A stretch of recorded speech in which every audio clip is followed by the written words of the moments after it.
আসসালামু আলাইকুম ওয়া রাহমাতুল্লাহি ওয়া বারাকাতুহু। আমি মোহাম্মদ রুহুল আমিন বলছি গ্রামঘর থেকে।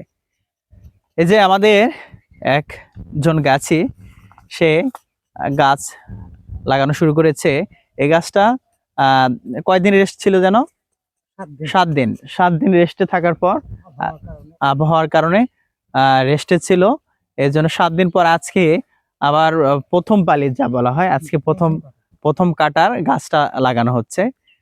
প্রথম কাটার গুড়টা বা রসটা অনেক ফ্রেশ এবং মিষ্টি হয়।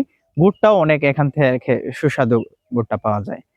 আমরা একজন গাছের ভাইয়ের সঙ্গে আমরা একটু কথা বলবো, তার সঙ্গে একটু তার পরিচয় এবং তার অভিজ্ঞতা আমরা জানবো। নাম ফারুক। দিনে 35টা 40টা লালি বানাই, পাটারি বানাই, দানা বানাই, লতা দানা বানাই। এই। আলহামদুলিল্লাহ, আমরা বিশ্বস্তর সহিত আমরা যে আপনাদের সঙ্গে আছি, থাকবো ইনশাল্লাহ।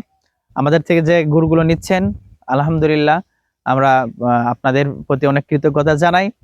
আমরা সবসময় আপনাদের পাশে থাকবো, আমাদেরকে বিশ্বাস করতে পারবেন।